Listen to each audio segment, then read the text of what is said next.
நம்மள்கிட்ட நல்லா பேசி பழகுறவங்க எல்லாரும் நமக்கு 100% உண்மையாக இருக்கிறாங்களா அப்படின்னு கேட்டிங்கன்னா கண்டிப்பாக கிடையாதுங்க. பேச்சு வார்த்தைகளில் வேணுமா அன்பு இருக்கலாம், ஆனால் உண்மையிலே அன்பு இருக்கா அப்படின்னு கேட்டிங்கன்னா உண்மையிலே அவங்கள்ட்ட 90% உங்கள் மேலே அன்பே இருக்காது.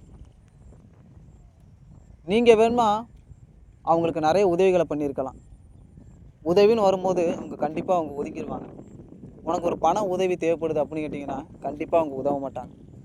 அவங்களுக்கு ஒரு உதவி தேவைப்படுது அப்படின்னு கேட்டால் கண்டிப்பாக நம்மளை நாடி வருவாங்க. ஒன்றும் இல்லைங்க, ஒரு வருடம் நீங்கள் யாராருக்கு உதவி பண்ணியிருக்கிறீங்க, உங்களுக்கு யார் உதவி பண்ணியிருக்கிறாங்க அப்படின்னு ஒரு நோட் எடுத்து நீங்கள் எழுதுனீங்கன்னா கண்டிப்பாக நீங்கள் தான் அதிகமான உதவிகளை வந்து பண்ணியிருப்பீங்க. அவங்க இந்த ஒரு வருஷத்தில் ஒரு உதவிகள் கூட உங்களுக்கு பண்ணியிருக்க மாட்டாங்க. அப்போ தெரிஞ்சுக்கலாம், பேச்சில் மட்டும்தான் இவங்கள்ட்ட அன்பு இருக்குது, ஆனால் மனசளவில் இவங்கள்ட்ட அன்பு இல்லை அப்படின்னு. அப்போ நல்லவன் யார் கெட்டவன் யார் அப்படின்னு கேட்டிங்கன்னா, ஒருத்தர்கிட்ட பணம் இருக்குது, அந்த பணம் இருக்கிறது நமக்கு தெரியுது அப்படின்னா, ஆனால் அவங்க கொடுக்க மாட்றாங்க. பணம் இருக்குது ஆனால் நம்மகிட்ட கொடுக்க மாட்றாங்க, நமக்கு ஒரு உதவி பண்ண மாட்றாங்க அப்படின்னா அவங்கள நம்ம கெட்டவங்கன்னு சொல்லிட முடியாது. ஏன்னா அந்த நேரத்தில் பார்த்திங்கன்னா அவங்களுக்கு ஏதாவது ஒரு கஷ்டம் இருக்கும், அதனால் அவங்களுக்கு காசு கொடுக்க முடியாமல் போயிடும்.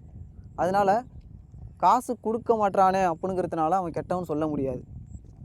குறிப்பாக நான் யாரை நல்லவன் அப்படின்னு சொல்ல வர்றேன் அப்படின்னு கேட்டிங்கன்னா, பொது பிரச்சனைக்காக அதிகமாக அவன் ஈடுபடுற ஆளாக இருப்பான். தன்னிட்ட இருக்கிற பணத்தை மற்றவங்களுக்கு செய்யணுங்கிற நினப்பு அவன்கிட்ட இருக்கும். யாராவது ஒரு உடம்பு முடியாதவங்க 10 ரூபா காசு கொடுங்க வயிற்ற பசிக்குது அப்படின்னு சொன்னால் உடனே காசை கொடுக்குறவன். ஒரு நாய்க்கோ ஆடுக்கோ மாடுக்கோ ஏதாவது ஒரு பிரச்சனை ஏற்பட்டுச்சுன்னா ஓடோடி போய் உதவி பண்ணுறவன் தான் நல்லவன். இந்த நல்லவனுக்கு எப்படி பிரச்சனை வருது அப்படின்னு கேட்டிங்கன்னா, சோதனைக்கு மேலே சோதனை வருது அப்படின்னு கேட்டிங்கன்னா, நல்லவன் அரசியல்வாதிகளையும் மற்றவங்களையும் எதிர்த்துக்கிட்டே இருப்பான்.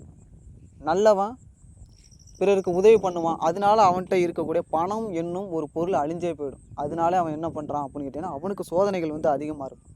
கெட்டவன் வந்து இதை இழக்கிறது இல்லை, அதனால அவனுக்கு சோதனை வர்றதில்லை. நல்லவன் இந்த மாதிரி பொருட்செல்வத்தையும் அன்பையும் இழந்துடுறான், அதனால அவனுக்கு சோதனைகள் வந்து அதிகமாக வருது. இவன் கஷ்டப்படுறப்ப எந்த ஒரு நண்பர்களும் இவனுக்கு உதவுறதே இல்லை.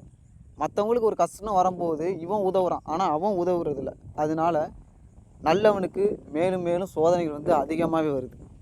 நன்றிங்க. மறந்துடாமல் இந்த சேனலுக்கு வந்து சப்ஸ்கிரைப் பண்ணுங்கள். நிறைய நண்பர்கள் வீடியோ வந்து பார்க்குறீங்க, ஆனால் சப்ஸ்கிரைப்பே பண்ண மாட்டீங்க. அது மட்டும் இல்லாமல் லைக் பண்ண மாட்டீங்க.